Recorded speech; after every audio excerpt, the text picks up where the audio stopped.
Now, WUSA 9 Game On Sports, brought to you by Xfinity.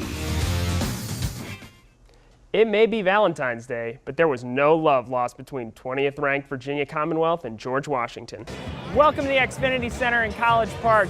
And it's not Thursday, but here at Maryland, it's all about the throwback, giving kids a place to play soccer and showcase their skills.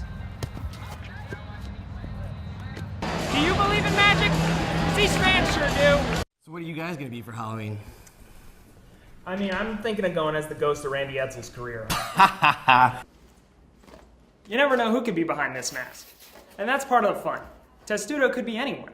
J.R. Smith looking to get rid of it, and John Wall says you shall not pass. He throws it down, and the Zards are up 8-0. There's a difference between watching a game here in the stands and here in the press box. Omar Infante. Going, gone. Royals win 7-2, and even the series with the Game 3 set for Friday. And this DJ doesn't drop the bass, he drops the boom. I'm Stephen Pimpo. And this is Maryland News Lines.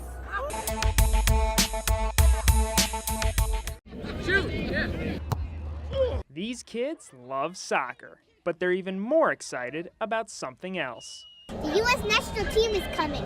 Coaches for the team took the field with the kids as part of their community outreach program, She Believes. The She Believes movement has been all over the country, giving kids a place to play soccer and showcase their skills. But it's more than just showing the best way to kick a ball. The She Believes campaign, it's all about belief. Belief in one another, and most importantly about self-belief and the power that self-belief has. They can be anything that they want. They really can. I think that's the biggest thing. Whether they want to be Soccer player or an FBI detective. The team especially wants to be an example for young girls. We got your back. We're trying to do as much as we can to pave the way for all those little girls growing up. It's the type of responsibility that comes with winning a World Cup. I hope one day you guys can make goals, work hard, and achieve those goals to feel what we did. It's a goal the team hopes will score with these kids. In Washington, Stephen Pimpo, CNS TV.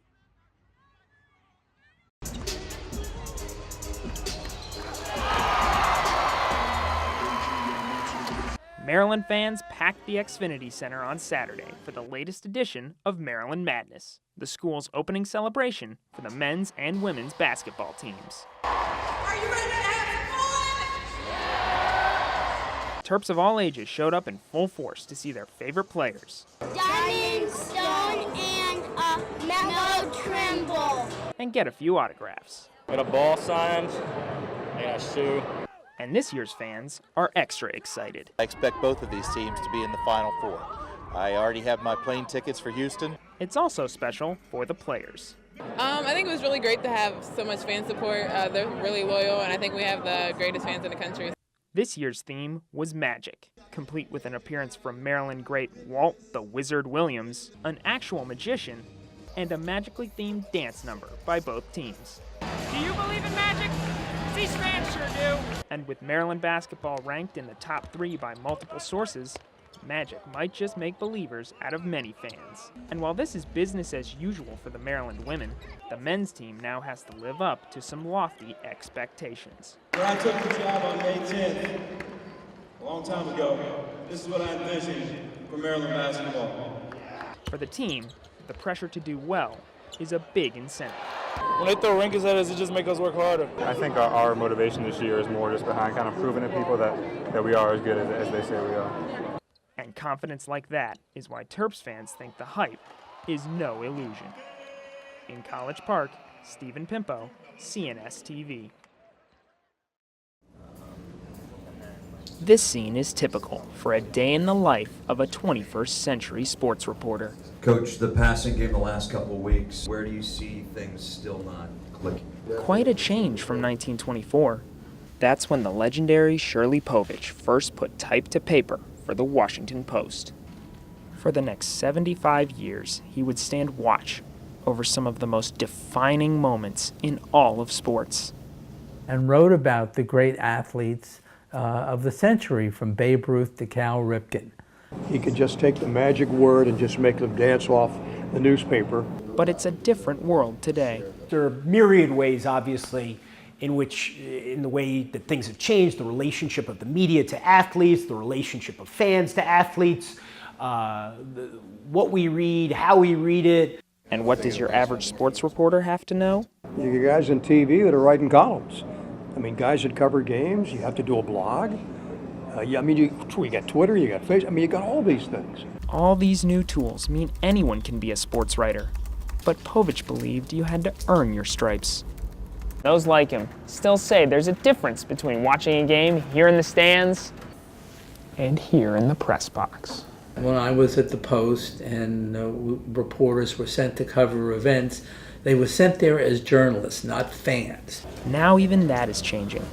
SB Nation, one of the top 10 largest sports websites in the world, says they cover sports using, quote, professional brains with the heart of a fan.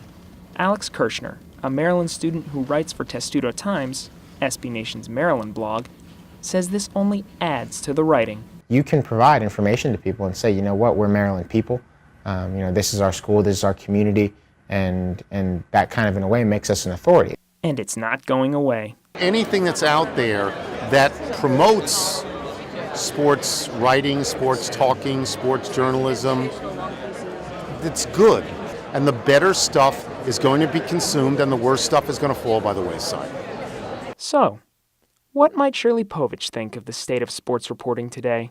He was a firm believer that your number one job was the written word. It's important to remember to always be aware of what you're writing and aware of who could be reading it. Looks like the more things change, the more they stay the same, even after almost 100 years. I'm Stephen Pimpo, reporting from College Park.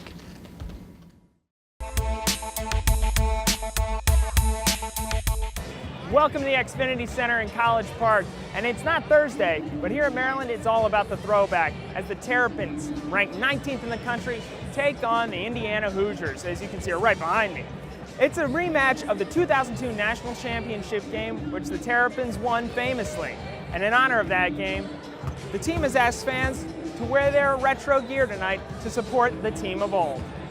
But last time I checked, it's not 2002, and these Terps have to bust out of a slump in a big way. Last time they played Indiana, the Hoosiers beat them badly, 89-70, to start off Maryland's terrible Big Ten road losing streak, including their last game against Iowa. Indiana is going to throw some trickeration at the Terps tonight, just today adding tight end Jordan Fuchs to the lineup to give them an extra physical defensive challenge. We'll see what Melo Trimble and Des Wells can do against a physical presence like that on the court, and we'll see if the Terps can recapture some of the 2002 magic here in College Park. Back to you guys.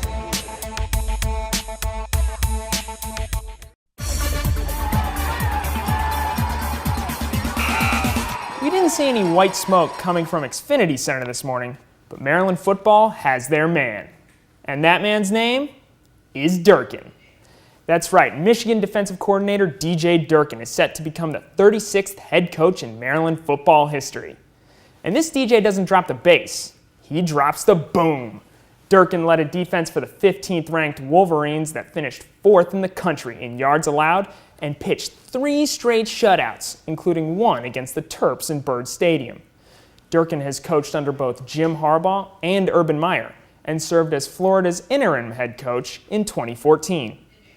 It's unknown if former interim head coach Mike Loxley will remain with the team under Durkin. Now over to the basketball court. The number 2 ranked Maryland men were down in Chapel Hill last night taking on old ACC enemy and 9th ranked North Carolina. Over we go to the Smith Center. Heels guard Marcus Page making his debut after missing the first 6 games with an injured hand. And some thought he might be a little rusty. I guess not. Heels all over the Terps early, but Maryland fought back. Melo Trimble says, "I'll take that." Gets it to Robert Carter Jr., who finishes at the rim. Next possession, Trimble running the offense. Trimble to Rashid Suleiman. You know the Tar Heel fans don't like this guy, and that's why. Terps finally tie it up. Maryland takes the lead off a 4-point play from Trimble, but Marcus Page UNC would hang on to win 89-81 as Maryland suffered its first loss of the year. Both teams now sit at 6-1, with Maryland set to host St. Francis this Friday before a showdown with UConn in Madison Square Garden on December 8th. The Terps weren't the only hometown team on the court last night, as the Washington Wizards made the trek up to Cleveland to take on LeBron James and his Cavaliers. Quicken Loans Arena, Wizards up early. J.R. Smith looking to get rid of it, and John Wall says you shall not pass. He throws it down, and the Zards are up 8-0. But you knew it wasn't going to stay that way with this man on the floor. James goes coast to coast and finishes in the paint to put it within one. Hail to the king, baby. But here come the Wizards. Wall to the basket. Jared Dudley knocks down the three. Dudley again to the basket. Cleveland trying to stay in it. Matthew Dellavedova hits it from deep. But John Wall says, hey, Delly, I can do that too. Wizards beat the Cavs 97-85 and moved to 7-8 on the year. Still trying to climb out of the basement in the Southeast Division. But while the Wizards are at the bottom, another Washington team climbed to the top of its division this week. Jay Gruden and company lead the NFC East after a win Sunday over the New York Football Giants. Washington currently sits at 5-6 with the tiebreaker over New York, a 1-game lead over Philadelphia, and a 2-game lead over Dallas, who limps into a Monday night matchup with the Burgundy and Gold after losing quarterback Tony Romo to a season-ending injury. A potential playoff spot and a chance to beat your hated rival in prime time? Kirk Cousins couldn't be reached for comment, but we're pretty sure he'd like that.